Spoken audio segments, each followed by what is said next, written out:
So it is December 12th on a Saturday, and Karen and I would like to share with you a little bit about our experience with the COVID-19 or coronavirus. You want to tell them how this all started? Excuse me. How it all started? Yes, how it all started.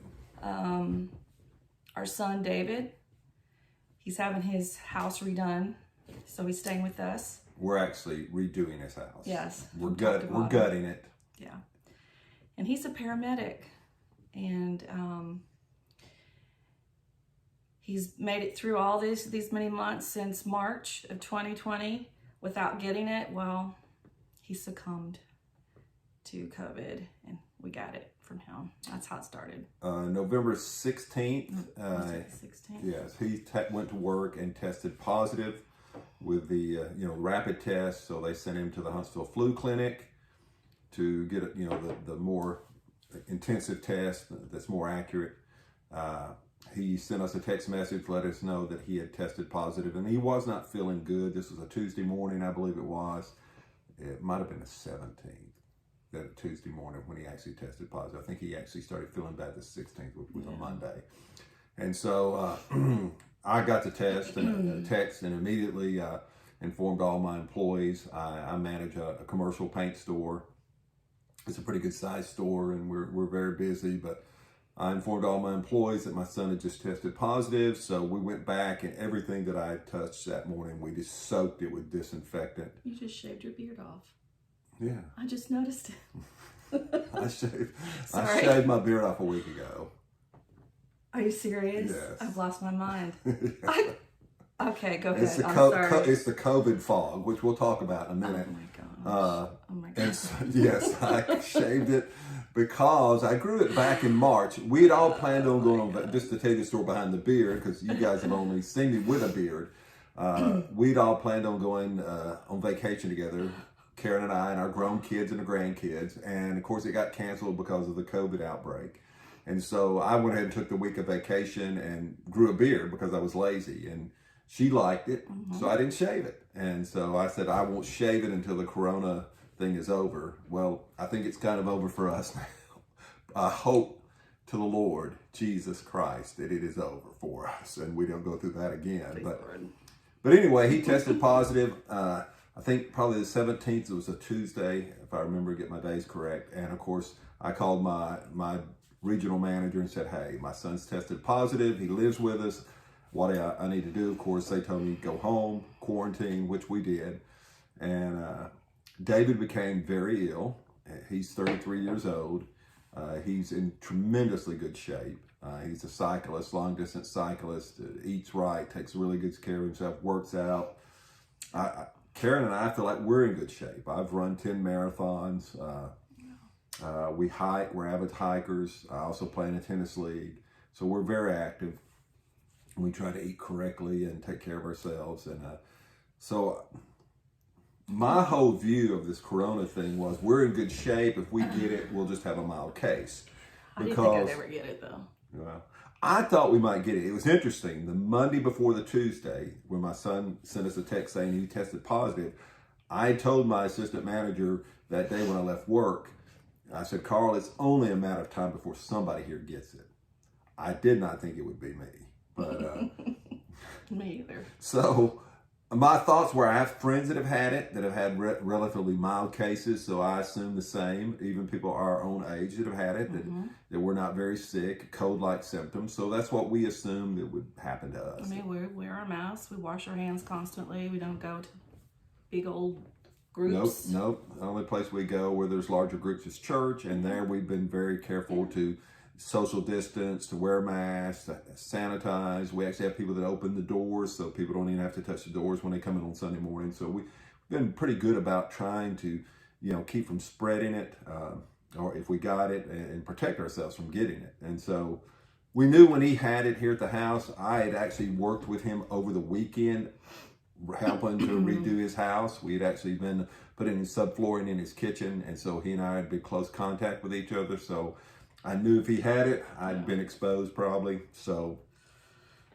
Anyway, going back to the Tuesday night, he was really sick, and he actually was really sick for 21 days. He did not go back to work for 21 days, and so I wasn't sure. It was what, Thursday? Yeah. You want to tell him about Wednesday night? Before I went to bed, I could tell I was feeling a little achy. So, but for some reason, I just had peace about it. I thought, if I get it, I get it. You know, what are you gonna do? And you just trust the Lord, and you just do the best you can. So sure enough, Wednesday night, some aches and pains, especially in my back. I had a horrible headache. I had my ears were painful, shooting pain through my ear. And I had a little bit of a tickle of a cough, not a sore throat, but a little tickle. But then I could feel the aches coming on and the chills. I had a fever. So that morning, I come downstairs and I tell Dustin, I got it. And he's looking at me like, you're kidding. I said, nope, I got it. So he took care of me that day. And he's kind of walking around, you know. Yeah. He's thinking, you know, am I next? Well, I had a little bit of congestion already, which is not unusual for me. But you didn't feel bad. And I had a little bit of dizziness, which David had complained, or he's complaining about a lot of dizziness and tremendous body aches and pains. Yeah, and, poor David. He was and really... so I think your Thursday night was even worse than Wednesday night. Oh yeah, right? It progressed. Yeah. And that whole next day just got worse. Yeah. So Wednesday and Thursday, I was okay. I actually even took the dog for a walk, I think Thursday afternoon, and felt good. You know, 2-mile walk. Yeah. And so my bout with it hit on the Friday. The next day. Friday afternoon, I started feeling bad and started aching. My sinuses became very, very congested. You started coughing. Not a wet congestion, but a dry congestion where your sinuses are just kind of like concrete, and a bad headache.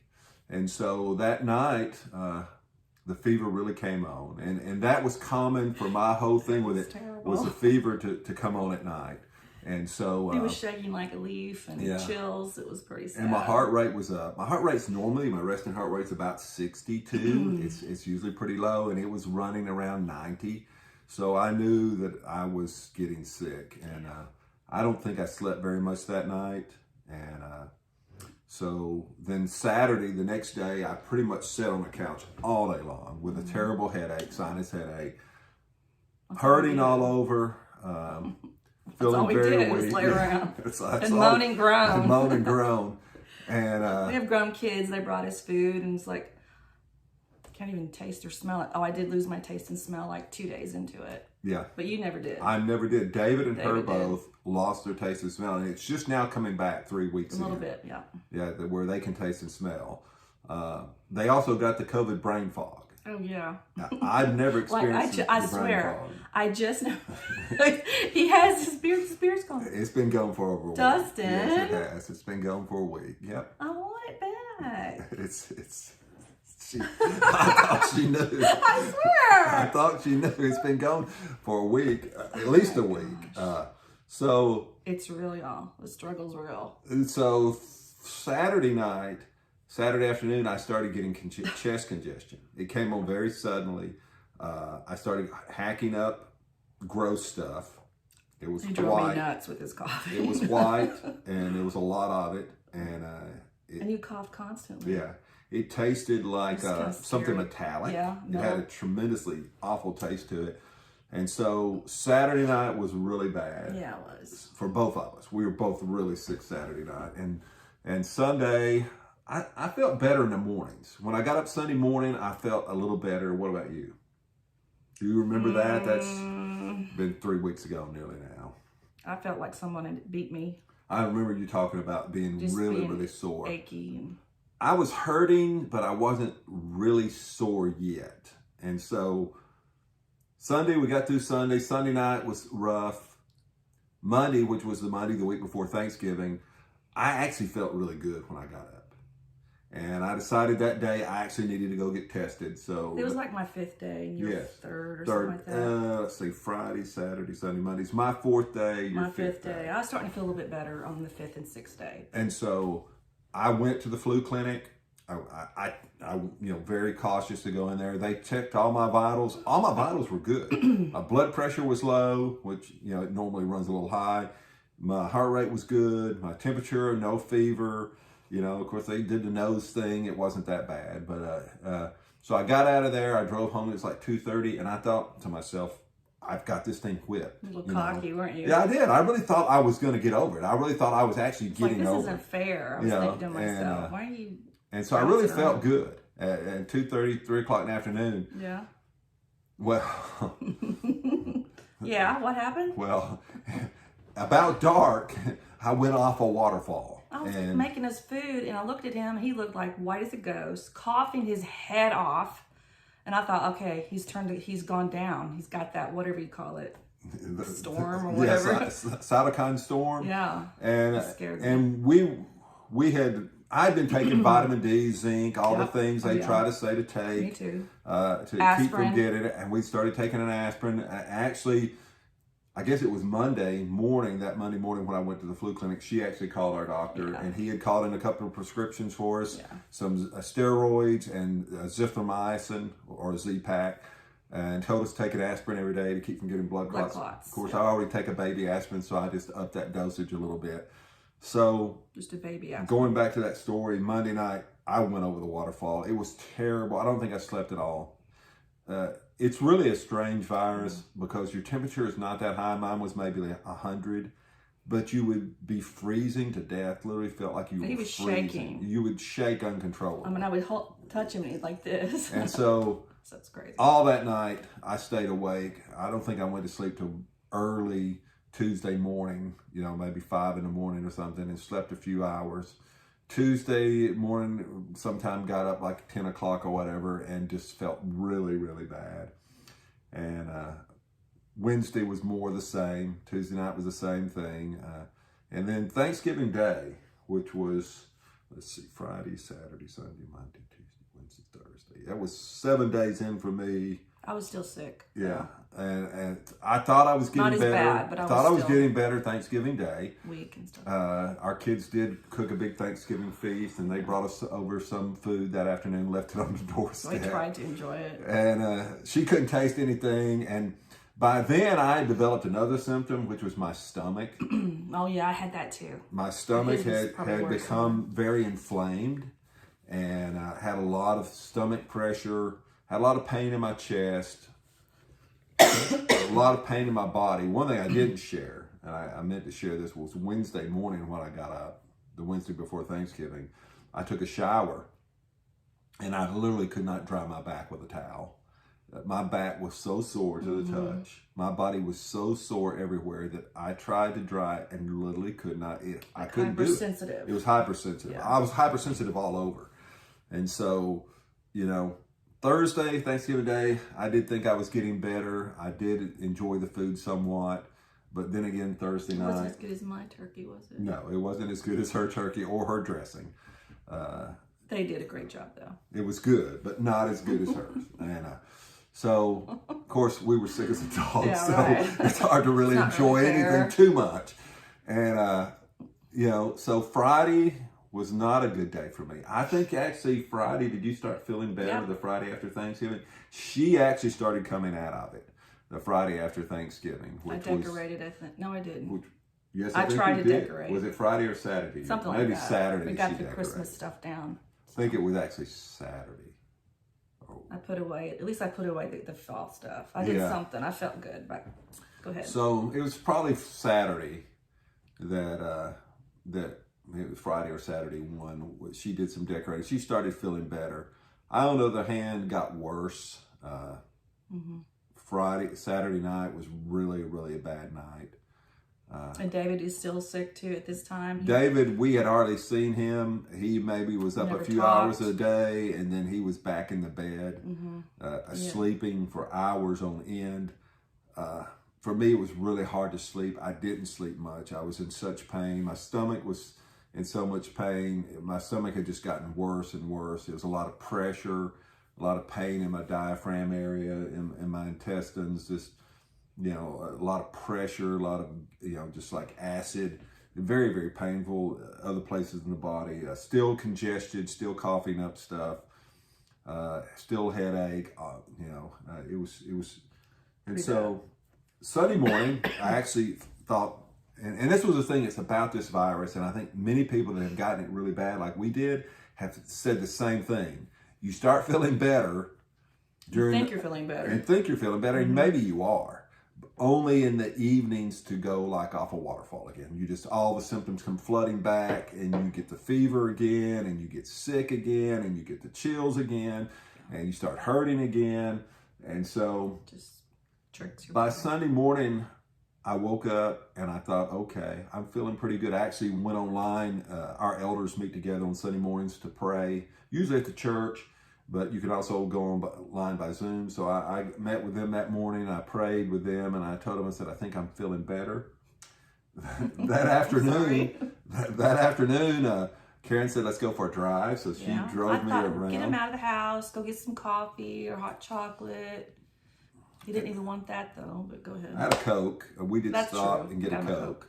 And so, I thought actually I was feeling better. We drove around probably for an hour or longer.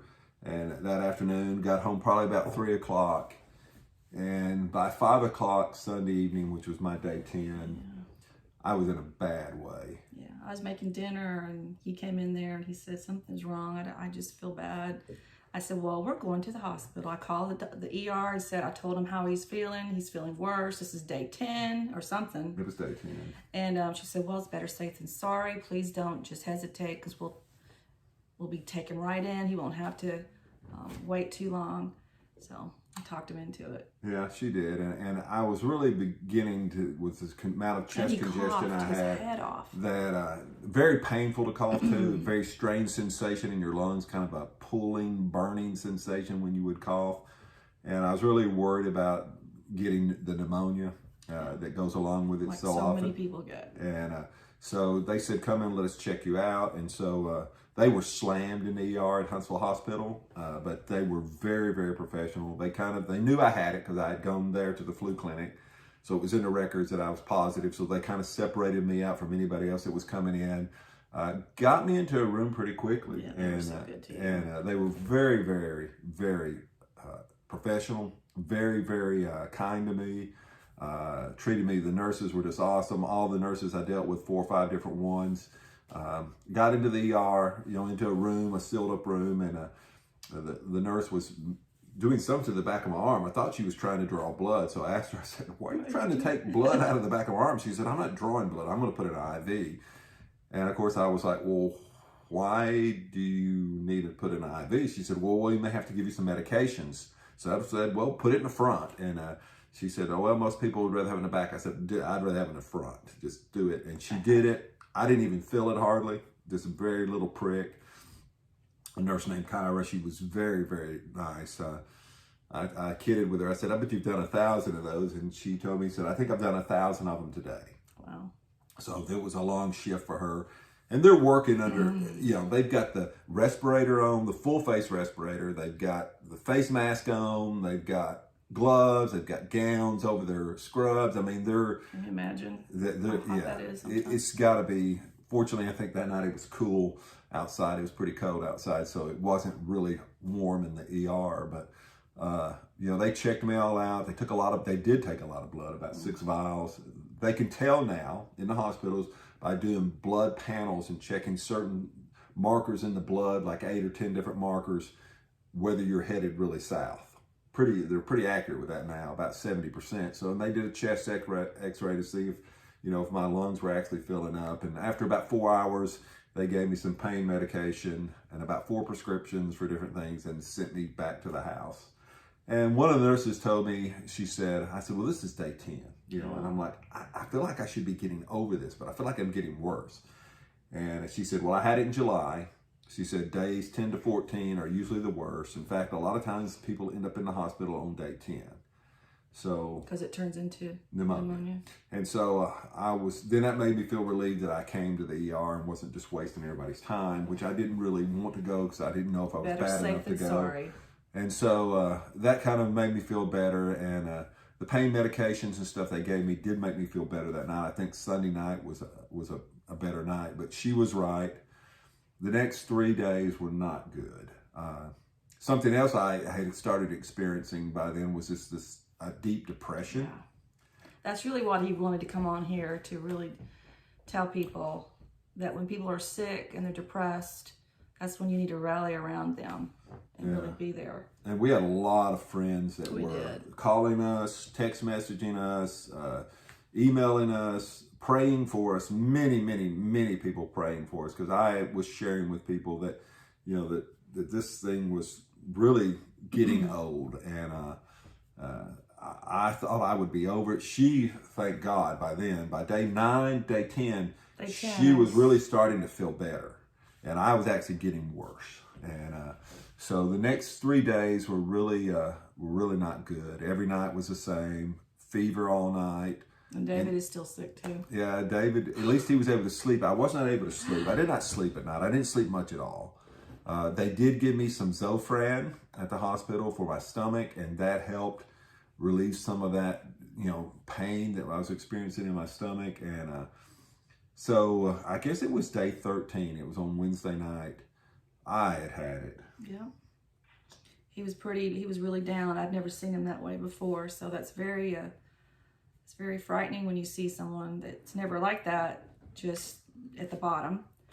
And he needed sleep so bad. He hadn't slept. You know, I've never been one to have depression. I've always been one that really gets excited about things, loves to go places, love to go hiking, adventures. You know, I just have found joy in my relationship with Christ and the Bible. And by day 12 or 11, I'd gotten in a really dark place. Nothing meant anything. You don't like being sick. Well, it was more than just that. It was not with your brain. Nothing brought any joy to me whatsoever. Nothing that I thought about brought any happiness or any excitement, or it's like nothing meant anything. I've never been depressed before. If you've never been depressed, I think I finally just experienced depression.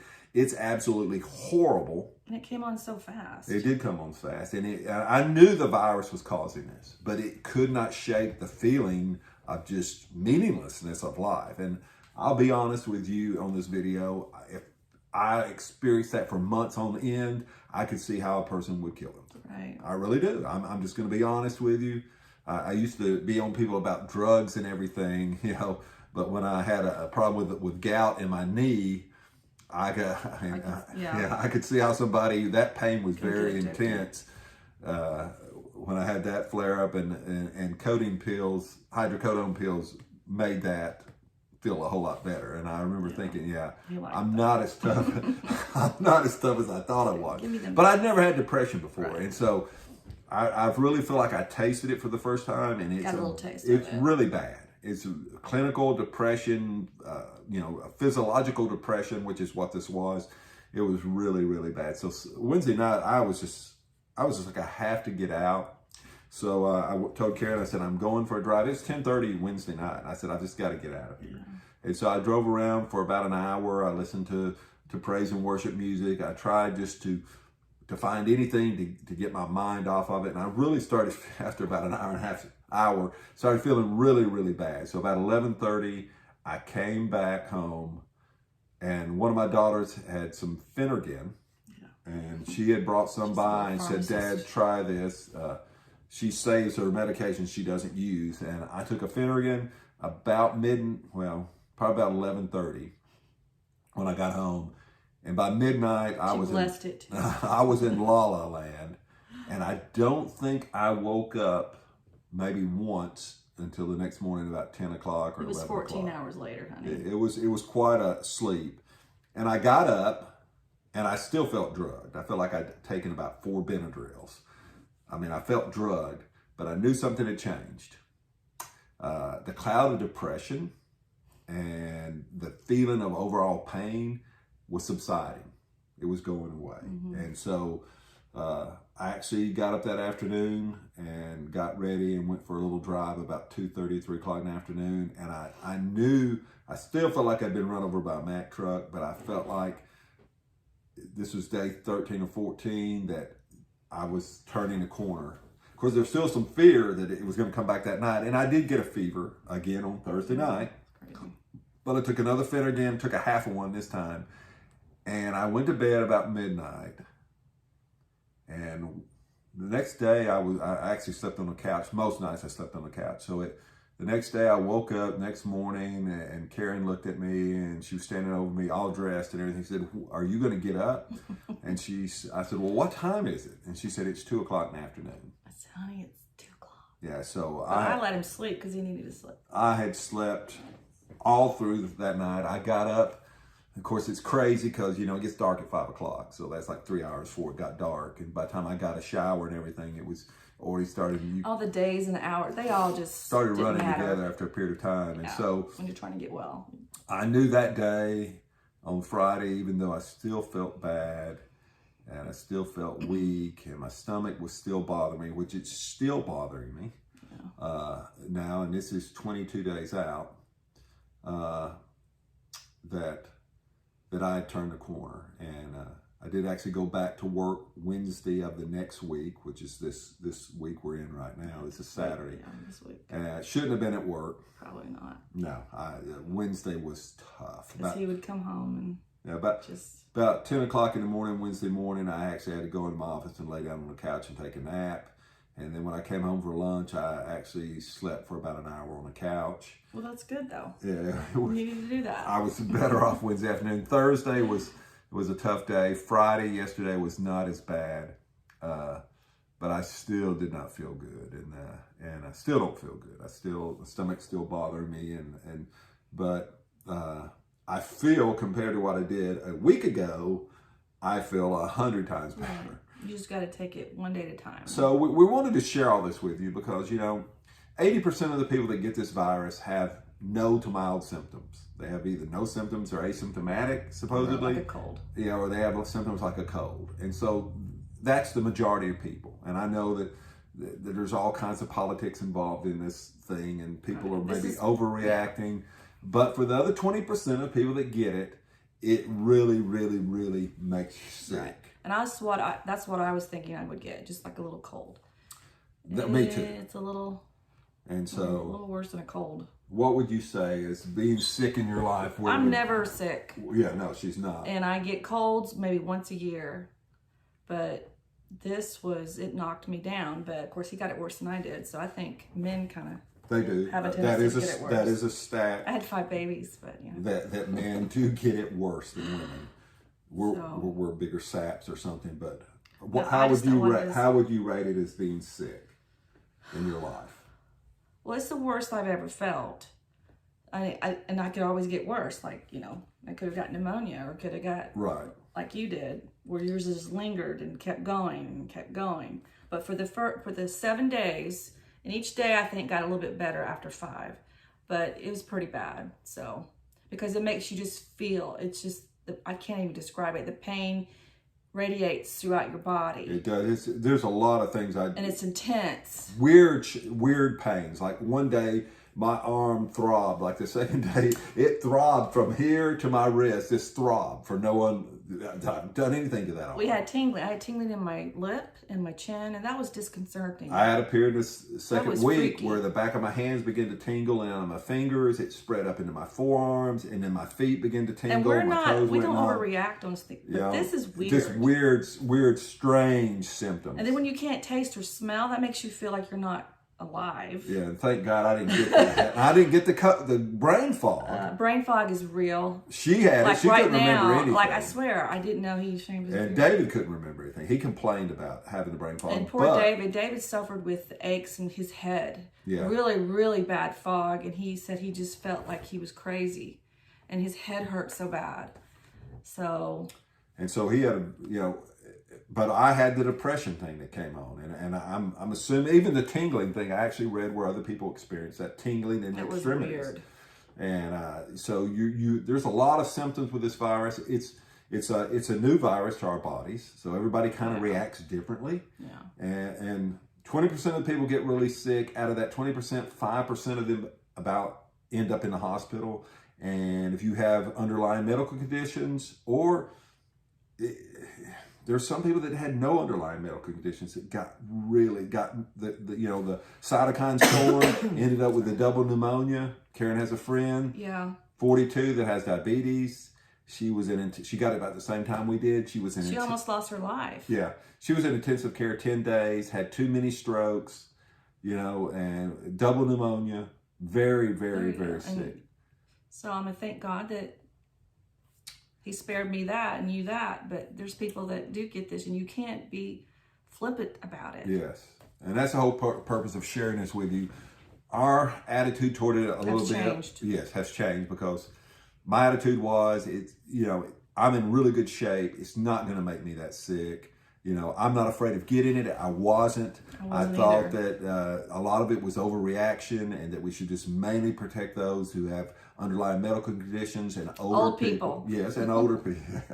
Old people. Are we old? Not really. But getting it and getting as sick as we did, it's sickest I've ever been. I've had the Asian flu when I was in my mid-20s. I've had the N1H1 flu. And notice he's counting on his hand. About 5 years ago, after running a marathon. I ran immunity was down. Yeah, I ran a marathon about as hard as I could, and that compromises your immune system. So not long after that, I got the regular N1H1 flu, and I was sick with that. This was worse. Yeah, and I didn't get that. No. So she didn't get both times I had the flu before. When we were married in our mid-20s or late 20s, she didn't get it. Neither one of my children got it. I was sick as a dog for a week with the Asian flu. How many years ago? That's many years ago. 8 years ago? Yeah. Well, no, when I had this N1H1 flu, she didn't get it, or didn't my daughter get it, who was living with us at the time. That's been about 5 years ago. But I was sick. I was really sick. I mean, it didn't. The flu's bad. It didn't knock me down to the point where I kept going, even though I should have been at home and in bed. This flu, this thing is bad. Whether you can call it a flu, it's some kind of virus. It can knock you flat on your back and have different symptoms that I've never experienced before. And so I want to get this out to people and let people know, don't be flippant about it.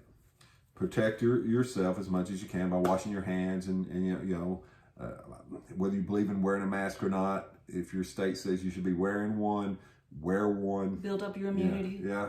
Do stuff to build up your immune system. If you're vitamin D deficient, even if you're not, you should probably take some vitamin D. You should probably take elderberry. Zinc. Yeah. I take a lot of supplements. Eat right. And none of them seem to lessen this thing. Maybe it did. And maybe it did. Maybe I would have had double pneumonia and be on a ventilator if I wasn't taking the zinc and wasn't taking the vitamin D and wasn't taking the vitamin B supplements that I take and the vitamin C and all the other things that I take. So I don't know. We're not sure about his blood type. So. Yeah. My son has O, which is one of the ones that's supposed to be resistant to it. He was sick as a dog, and he's young. And so we wanted to put this out there to let you know. There's so much misinformation about the virus. There's so much doctors don't know, and the honest ones will tell you that. They don't really know. We don't know why we got it so bad. We don't know. There's theories that if you get exposed to more of the virus, you get sicker. There's a lot of animal studies that say that happens. If you ingest more virus, you get sicker.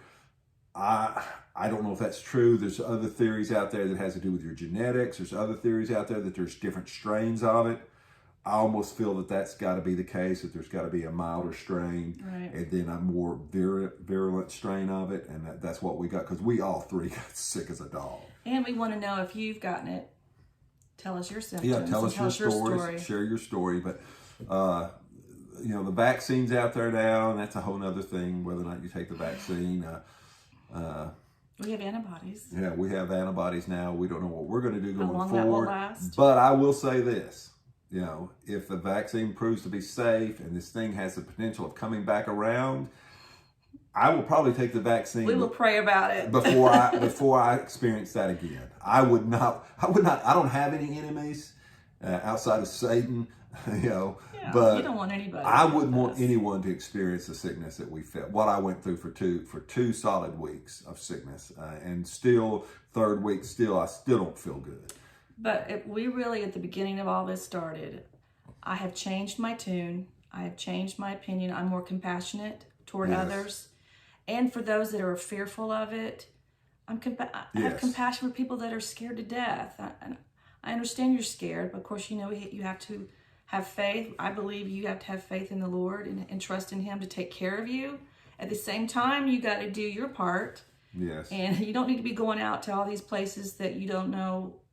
You know, people could walk by and sneeze on you. I mean, Yes. cough on you, and they have it. As Cornwallis said, you know, pray, men, but keep your powder dry. And so, Buy you a bunch of masks. yeah. So Where? do what you can to try to protect yourself and your loved ones. You know, especially if you have older adults in your house.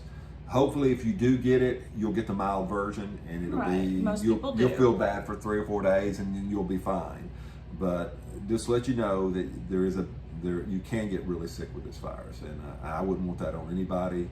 It has caused me to be a lot more compassionate toward people, and to be more considerate of others, and you know, and to not be flippant about it, And with any illness, yeah. So the flu, whatever. so I kind of wonder, why did we get it so bad? Because we're never sick. And maybe it was just so that we could get the word out to people that you know, that tend to think it's being blown out of proportion, and maybe to a certain extent it is being blown out of proportion, and politics has gotten into it.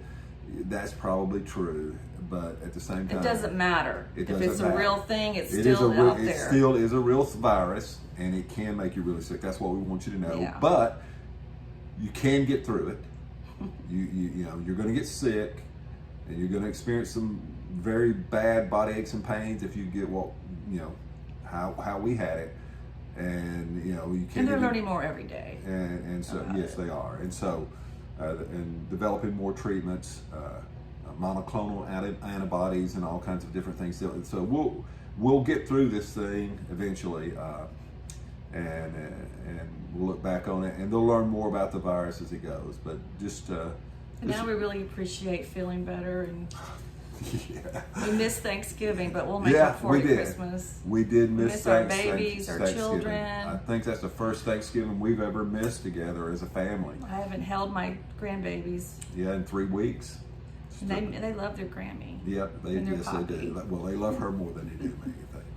I give them treats. So, like, yeah, she bribes them with candy, and so but we appreciate you guys watching. I hope you get something out of this. Hope this it is helps long. you. Sorry. Yeah, I hope it. Yes, it is. But you know, I didn't want to rush through it. But you guys have a wonderful time. I hope you have a great Christmas. Hope And a new year. And hope you don't get the COVID virus. Stay safe out there. All right. Bye.